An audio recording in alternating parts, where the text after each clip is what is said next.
আসসালামু আলাইকুম রহমতুল্লাহি ওয়াবারাকাতু। সম্মানিত প্রিয় বন্ধুগণ, আজকে খুবই অত্যন্ত গুরুত্বপূর্ণ পাওয়ারফুল একটি আমলের ভিডিও নিয়ে উপস্থিত হইলাম। তো এই আমলটি যদি আপনি করতে পারেন তাহলে আপনার অভাবে যদি আপনার পিঠ দেওয়ালেও ঠেকে যায়, এই আমলের মাধ্যমে আল্লাহ তাআলা আপনাকে এই সমস্যা হতে মুক্তি দান করবেন। আপনার কোনো চাকরি হচ্ছে না, আপনি এই আমলটি করে আল্লাহ তাআলার কাছে চাবেন, আল্লাহ তাআলা চাকরির ব্যবস্থা করে দিবেন।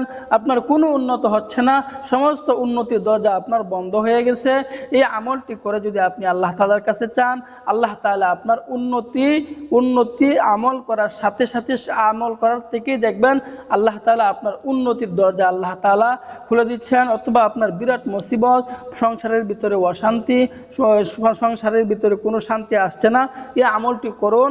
আল্লাহ তাআলার গুণবাচক একটি 99টি গুণবাচক নামের মধ্যে একটি নাম আছে, এই নামটি যদি আপনি কষ্ট করে 41 বার শোয়ার আগে যদি পড়তে পারেন তাহলে আল্লাহ তাআলা আপনাকে এই সমস্যাগুলো আল্লাহ তাআলা দূর করে দিবেন।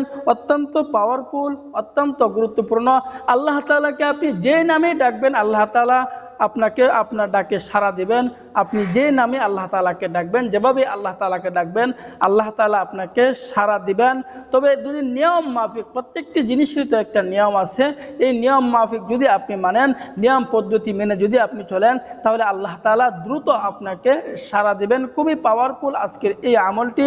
তো এই আমলটি আমরা কোন সময় করব, এই ইসমে আজমের নামটি আমরা কোন সময় পাঠ করব, এর বিস্তারিত বলে দিব ইনশাআল্লাহ।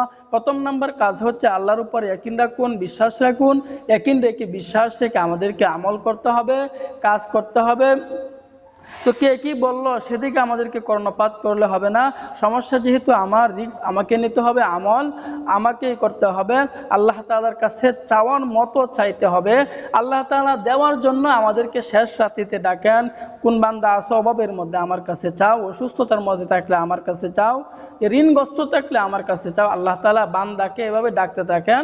তো যদি আমরা ওই ডাকে যদি আমরা সাড়া দিই তাহলে আপনার যত বড় সমস্যা থাক আল্লাহ তাআলা দূর করবেন। তবে এই আমলটি অত্যন্ত পাওয়ারফুল, অত্যন্ত গুরুত্বপূর্ণ আজকের এই আমলটি। তো এই আমলটি করব আমরা কোন সময়? তো এই আমলটি করতে হলে আমাদেরকে রাত্রে বিছানায় শোয়ার আগে আমাদেরকে এই আমলটি করতে হবে। তো এই আমলটি করার নিয়ম হচ্ছে, আমরা পাক পবিত্র হয়ে যখন আমরা বিছানায় বসে পড়ব, এশারের সালাত যখন আদায় করে ফেলব, এশারের সালাত আদায় করার পরে অতিরিক্ত কাজ হতে বিরত থাকব। অতিরিক্ত কাজ হতে যখন বিরত থাকার পরে বিছানায় বসে আমরা ঠিক নির্দিষ্ট স্থানে বিছানায় বসে পড়ব। বিছানায় বসে পড়ার পরে কয়েকবার দুরূদ শরীফ পাঠ করব। আল্লাহুম্মা সাল্লি আলা, নামাজের দুরূদটি পড়ব, না পারলে সাল্লাল্লাহু আলাইহি ওয়াসাল্লাম, এই দুরূদটুকু পড়ে নেব।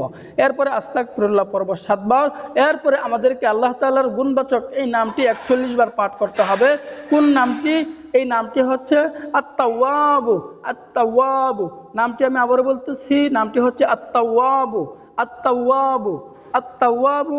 আল্লাহ তাআলার এই গুণবাচক নামটি যদি আমরা 41 বার পাঠ করি, একদম যখন আমলটি করব তখন দুনিয়ার কোনো দেল খেল রাখবো না। নির্জন স্থানে যখন বসে পড়ছি, দুনিয়ার কোনো দেল খেল নাই, একদম আল্লাহ তাআলার দিকে রুজু হচ্ছি। আল্লাহ তাআলার সামনে এখন একদম রুজু হয়ে গেছি। অন্য কোনো দুনিয়ার কোন খেয়াল থাকবে না, চক্ষুগুলো বন্ধ করে রাখবো। 41 বার এই নামটি জপতে থাকবো, আত-তাওয়াবু আত-তাওয়াবু। যখন 41 বার এই নামটি পড়ে ফেলবো, পড়ার পরে আবার কয়েকবার দুরূদ শরীফ পড়ব, আবার কয়েকবার আস্তাগফিরুল্লাহ পড়ব। তো করার পরে আমাদের এই আমলটি কমপ্লিট হয়ে গেল। তো এরপরে আমরা সামান্য সময় আমরা দোয়া করব। কিভাবে দোয়া করব? আমরা আল্লাহ তাআলার প্রশংসা দিয়ে দোয়া শুরু করে দেব। যখন আল্লাহ তাআলার প্রশংসা দিয়ে দোয়া শুরু করার পর এই আমল করে আল্লাহ তাআলার কাছে চাইব। অভাব থাকলে আল্লাহ তাআলার কাছে চাইব। যে সমস্যাগুলো আছে এই সমস্যাগুলোর কথা আল্লাহ তাআলার কাছে আমরা চাইব। তো আল্লাহ তাআলা দেখবেন, আল্লাহ তাআলা আপনার সমস্যাগুলো আল্লাহ তাআলা দূর করে দিচ্ছেন, তবে সর্বশেষ কথা হচ্ছে, যে সকল ভাইরা আমল করেন কিন্তু কাজ হয় না, এর কারণ হচ্ছে আপনি হারাম খাচ্ছেন। হারাম খেয়ে যদি আমল করেন তাহলে আপনার কাজ হবে না। হারাম থেকে বাঁচতে হবে, হালাল রুজি ভক্ষণ করতে হবে। হালাল রুজিটা সামান্য হোক, হোক, ওই সামান্যর মধ্যে আল্লাহ তাআলা আপনাকে বরকত দিবেন। কেমন বরকত দিবেন? নবীজি, আপনারা জানেন, নবীজি এক সময় একটা ছাগলের দুধ আনছিল অল্প। তো যখন নবীজি বলছিল আবু হুরায়রাকে সবাইকে দুধ পান করাও, তখন আবু হুরায়রা বলছিলাম যে সামান্য দুধ এটা সবাই কেমনে খাবে? তখন নবীজি বলছেন বিসমিল্লাহ বলে খাওয়ানো শুরু করো। তখন সবাইকে এই দুধ সবাইকে দুধ খাওয়াইছে। খাওয়ানোর পরে সর্বশেষে যতটুক দুধ ছিল, প্রথমে যতটুক দুধ ছিল ততটুক পরিমাণে দুধ সর্বশেষে রয়ে গেছে। এটা হচ্ছে আল্লাহ তাআলার বরকত। যে হালাল রুজি ভক্ষণ করেন, এই হালালের মধ্যে আল্লাহ তাআলা অসংখ্য অগণিত বরকত দ্বারা ভরপুর করে দিবেন। হারামভাবে কামাবেন, হারাম লক্ষ লক্ষ টাকা ইনকাম করবেন, তবে দেখবেন আপনার কোটি কোটি টাকা মাসে ইনকাম করতেছেন, তারপরেও আপনার অভাব দূর হচ্ছে না। কারণ ওই হারামের মধ্যে আল্লাহ তাআলার কোনো বরকত নাই। হারাম থেকে বাঁচতে হবে, গুনার কাজ ছেড়ে দিতে হবে, মিথ্যা কথা ছাড়তে হবে, ঈমান আমল ঠিক রাখতে হবে। এরপরে যদি আমল করেন তাহলে অবশ্যই অবশ্যই আপনার কাজ হবে। তো আল্লাহ তাআলা আমাদের সকলকে আমল করার এবং বোঝার তৌফিক দান করুন। আমিন।